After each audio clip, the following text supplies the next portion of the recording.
Hello, Ray Phoenix, and welcome to Let's Play Ape Escape Free Part 4. So we're finally getting the Water Nut now, which is a gadget that's supposed to allow us to swim in the water, which it's been in every Ape Escape game, and it's by far the weakest in this game. There's barely any swimming at all in this game. When there is, it's an insult to the kind of swimming we've done in the previous games. This level's supposed to be some sort of scary, spooky town, like, ooh, it's spooky, it's scary. Ooh. Yeah, this town isn't scary at all. You know what's more scary? Today, Windows 8.1 got discontinued, so people that use Windows 8.1, they're not going to get security updates anymore, software update patches, or anything for that anymore. The computer is more susceptible to viruses, or hackers, things like that. Not that really anyone cares, because I don't think anyone was seriously still using Windows 8.1 up to this point. I remember my mom's laptop that she got in 2014, the Lenovo laptop, it came with Windows 8.1.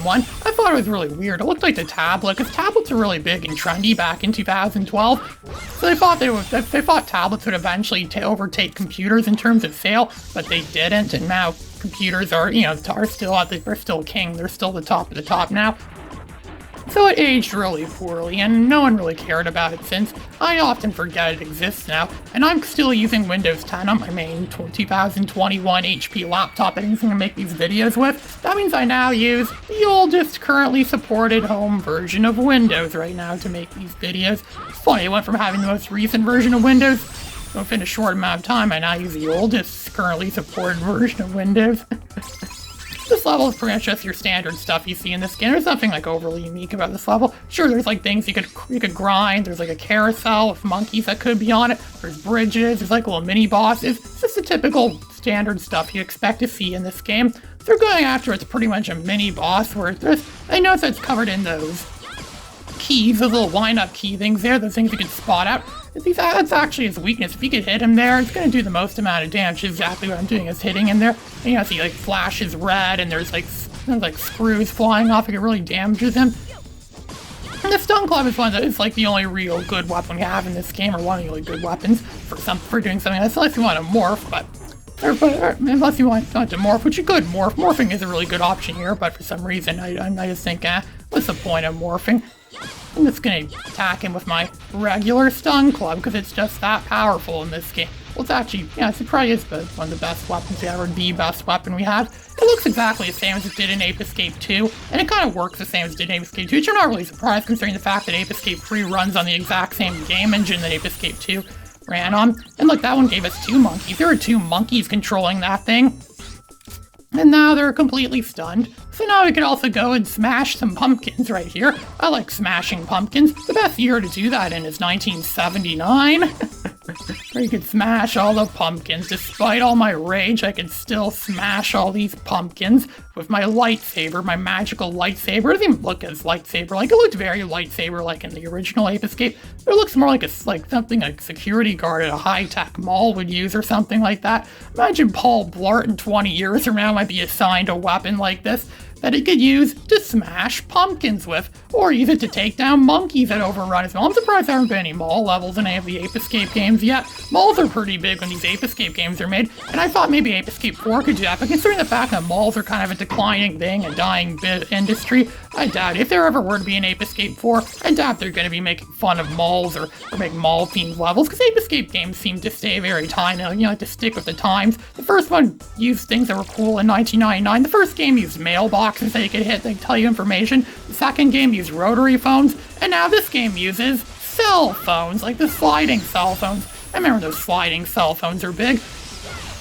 And the series really does like to keep with the times, and so I don't think they'd ever put an actual mall. It was like a lost opportunity in that part. I could have done it in any of the first 3 games, but they didn't. It seems like a really lost opportunity there. So we're going after a monkey wearing the hockey mask and his what is that? His chainsaw? Yeah, he has a chainsaw. Not that I could really do anything. It's a prop chainsaw. I mean, sure, it could still do some damage, but it's clearly a prop chainsaw used as a movie prop or something.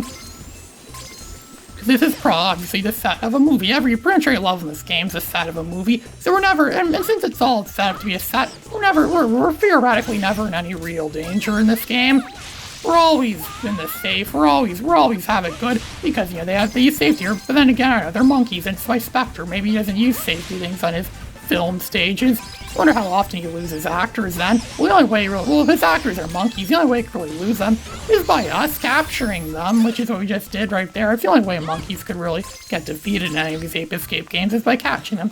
So now we're gonna have to push down some tombstones so we can get through here. Yeah, people push down tombstones. Remember there's a guy in my town that did that? You'd walk around to cemeteries and you'd push down gravestones, you'd push down tombstones, even smash some of them. And they were like really old ones, some from like the 1800s, something even earlier. There's people have died in the 1700s that are still buried in graveyards nearby me. So now we can open up this secret, what do you call it? Like this secret hidden entrance that leads to some underground building. Where it's like tombstone, I mean, coffins everywhere. Look, those enemies we saw in Saruman's castle.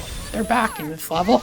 This level is very reminiscent of Saruman's castle. The only morph thing we have right now is still the knight in shining armor, the fantasy knight, which could be used as shield to block that stream of fire. And he's really powerful against these monkeys. So these monkeys are wearing armor too, so we can just knock him down. No wonder why. Some of those light blue wimpy monkeys are always wearing a strong thing of armor, and it's a strong suit of armor and strong weapons, because he's weak. Well, those monkeys are the weakest, so they should go easy on them. It's not possible to murder monkeys in this game. What's the point of going easy on them? You might as well just go all full out on them. There's never a penalty for that too, so you might as well just capture him. Just go by all means, just bring out the heavy artillery and just downright capture him right there on the spot.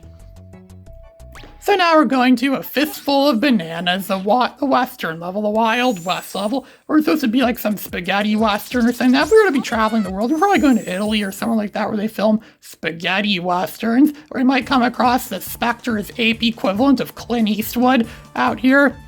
Wanted, reward. We got a new morph thing we can morph into, the Wild West Kid, where the game becomes even more like Ratchet and Clank, as they're armed with 2 pistols, and we have another shotgun that shoots out a net that can be used to capture monkeys.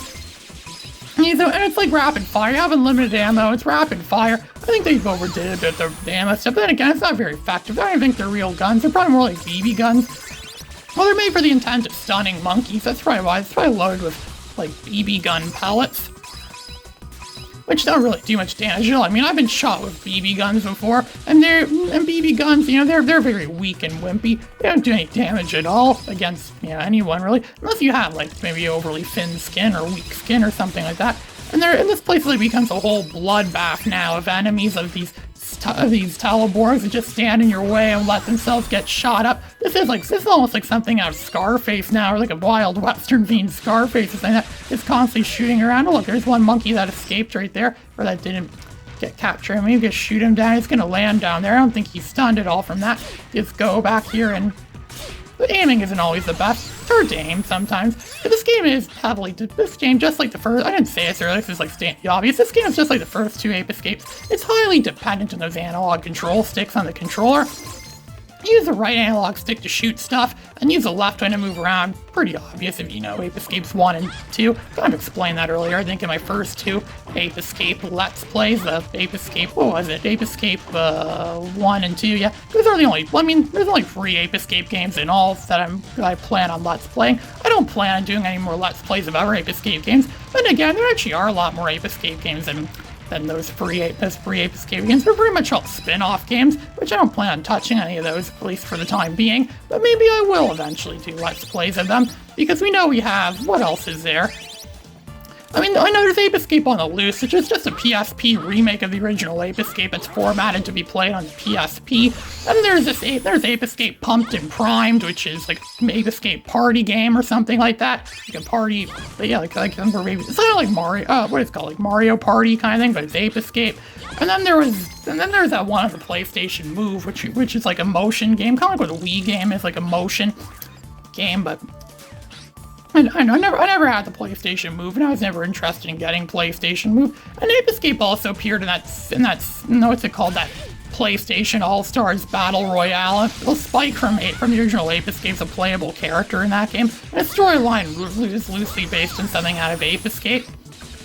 That's the closest we ever got to there being another Ape Escape game. There haven't really been any Ape Escape games since the PS3 era, and even then there weren't very many of them. It's mostly been dead after this game. I don't really care about Ape Escape game. There's a few like Japanese exclusive Ape Escape games. Like, there's that one Ape Escape game I saw that, I forget what it was called, but it only came out in Japan. It's where you could, like, take up the control, where you get shrunk out of size, you control this thing that takes over monkeys. You actually control monkeys and make them do stuff, and then instead of capturing monkeys, you just have to, like, manipulate them or control them to something. I only ever saw gameplay footage, but I might try that one out if I can. I'm sure my PSP emulator that I have could emulate Japanese PSP games. I have to get a Japanese PSP BIOS for that, since RetroArch requires you to get the BIOS, requires the player to get a BIOS of the region that they are for disc-based systems. It only seems to be for the PS1. I don't know, I haven't played very many games from other regions or ever disc-based systems on those RetroArch emulators, such as Dreamcast, or it does have a PS2 emulator embedded in it, but it doesn't work at all. I tried using it, and there's no way the Raspberry Pi could ever emulate Ape Escape 3. That's impossible right now. And apparently Raspberry Pi is a competitor called the Orange Pi. The Orange Pi 800. Ooh, it's twice as much as the Raspberry Pi 400. But no, it's not better. It's actually just the same as what the Raspberry Pi 400 is. It's still not powerful enough to emulate PS2 or GameCube. I imagine GameCube would theoretically be more of a challenge to emulate, because GameCube supposedly was a more powerful system than PS2. But it was held back by the fact the games are on mini discs. Those small discs that used to be. I remember mini discs used to be somewhat big. I remember an MP4 player I got in 2006. I remember it came with a mini disc that contained the software for the software for the thing. It's on a mini disc, which I don't even think it worked on my computer. I don't even think the PC I was even capable of reading mini discs. That's how rare and obscure those types of discs were. I've seen a few mini discs. I remember 4Kids used to release mini discs, like mini DVDs, that could play on any DVD player. And they had ones like Ninja Turtles and stuff like that. I remember seeing like ads for that on those Ninja Turtles DVDs I had from the early 2000s. I remember, well, it wasn't even 4Kids TV, and that's back when it was still the Fox Box. I remember the Fox Box. That's the thing that later led to me getting my first death threat on YouTube back in 2018. And now look at this, they're going to engage in a gunfight where the background magically disappears, mostly due to my emulator. I know it's an emulator thing, because I've played this game a lot in the real system, and it doesn't do that. That's just something my emulator does, because PS2, as they said so many times before, it is such a hard system to emulate. And we're more than a tenth of the way to maxing out the total amount of coins we're allowed to carry as well, too. We only have 12 seconds less than that now, so I can stay morphed. I know there's still at least one more monkey hiding this level. You really have to go down this ravine down here, which might seem like something could be a bottomless pit. It's not. And there's always going to be enemies sprawled around here, because those Teleborgs, they obviously had a blowout cell on Teleborgs, on robotic parts that Spectre wanted to take advantage of. And look at this, it's like some monkey in a mech. This thing could easily be destroyed with the Stun Club, but this time around I'm just going to do the opposite of what I did with that mini-boss in the other level. I'm not going to use my Stun Club, instead I'm actually going to morph into something. And destroy him easy. Yeah, little pellets from the gun destroy his robot mech thing easy. And there, now we've cleared out all the monkeys that are hiding in the Wild West. Is this really the Wild West when it wasn't really that wild at all? It was actually very tame. They should call it the Tame West.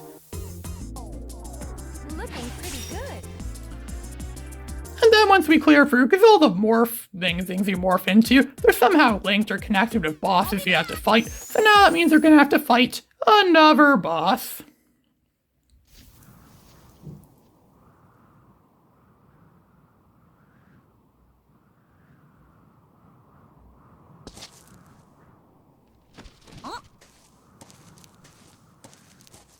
What the? Huh?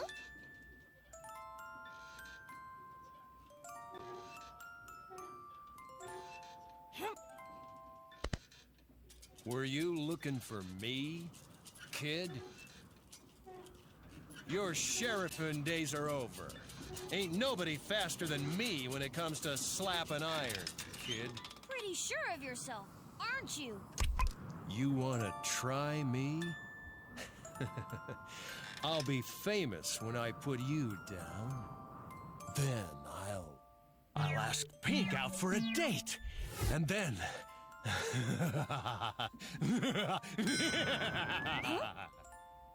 You ready, kid? As soon as this music box stops, we draw.